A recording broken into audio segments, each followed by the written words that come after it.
Yeah. Hi.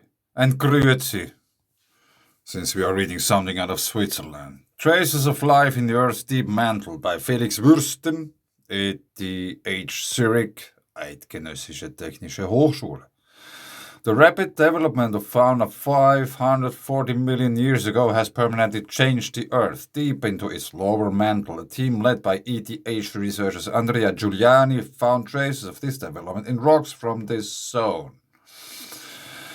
It is easy. Yeah, actually, here is kimberlite. It's green. But so it is easy to see that the process in the Earth's interior influence what happens on the surface. For example, volcanoes unearth magmatic rocks and emit gases into the atmosphere and thus influence the biogeochemical cycles in our planet.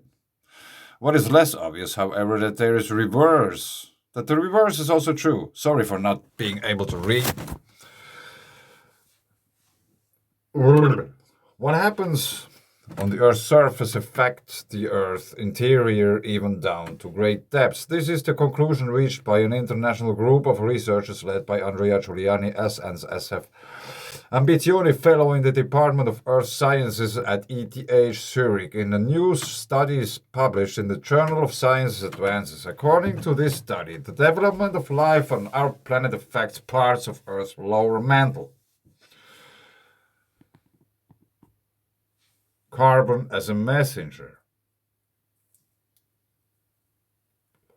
In their study, the researchers examined rare diamond-bearing volcanic rocks called kimberlites from different epochs of Earth's history. The special rocks are messengers from the lowest region of the Earth's mantle.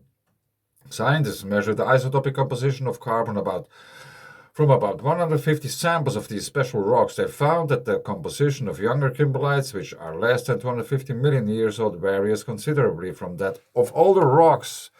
In many of the younger samples, the composition of the carbon isotopes is outside the range that would be expected for rocks from the mantle. The researchers see a decisive trigger for this change in composition of younger kimberlites in the Cambrian explosion. The relatively short phase, geologically speaking, took place over a period of a few tens of millions of years at the beginning of the Cambrian epoch, about 540 million years ago. During this drastic transition, almost all of today's existing animal tribes appeared on Earth for the first time. The enormous increase in life forms in the oceans decisively changed what was happening on the Earth's surface. And this, in turn, affected the composition of sediments at the bottom of the ocean. From the oceans to the mantle and back, from the Earth's lower mantle, this changeover is relevant because some of the sediments on the seafloor in which material from dead living creatures is deposited enter the mantle through plate tectonics.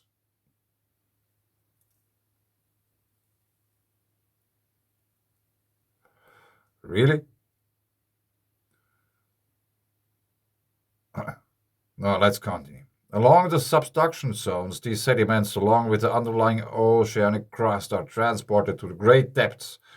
In this way, the carbon that was stored as organic material in the sediments also reaches the Earth's mantle. There is the sediments mixed with other rock material from the Earth's mantle, and after a certain time, estimated to about 200 to 300 million years, rise to the Earth's surface again in other places, for example, in the form of kimberlite magmas.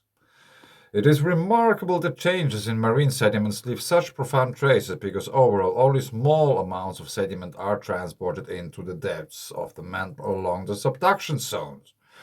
This confirms that the subducted rock material in the Earth's mantle is not distributed homogeneously but moves along specific trajectories.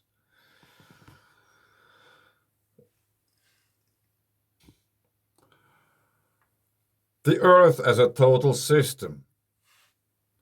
In addition to carbon, the researchers also examined the isotopic composition of other chemical elements. For example, the two elements strontium and hafnium showed a similar pattern to carbon. This means that the signature for carbon cannot be explained by other processes such as degassing, because otherwise the isotope of strontium and hafnium would not be correlated with those of carbon. The new findings open the door for further studies. Yeah, as always. For example, elements such as phosphorus or zinc, which were significantly affected by the emergence of life, could also provide clues as to how processes at the Earth's surface influence the Earth's interior. The Earth is really a complex overall system, and we now want to understand the system in more detail.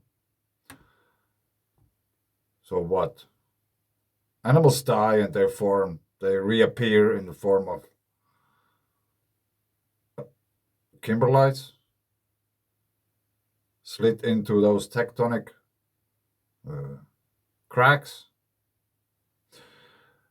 But check this out. These are pictures I took before I had my attachment to the microscope to take better pictures. But it's green.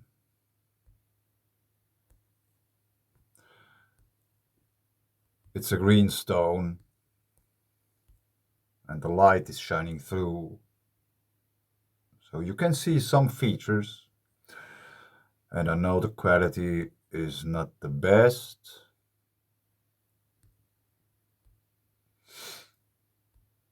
Let's see if there's anything.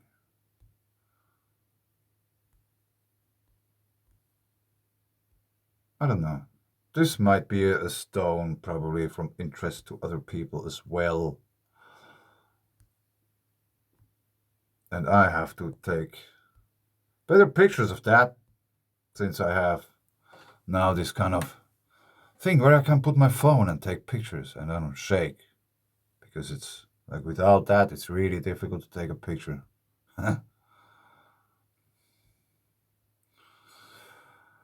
Yeah, I have a green stone here. And I was really excited about that. And yeah, let's see. Because if you compare this color of green to this color of green, it might be the same thing. But I don't think that they are formed like they tell us here in the article. Might be more like this electromagnetic discharge events and these kind of things. But I just wanted to share that I was about to make a video about something else, but I stumbled across this one. Thank you, algorithms, for providing me all the time with things. That's really interesting. How can they know? They know everything. Thank you, Big Brother. Stay safe. Thanks. Bye.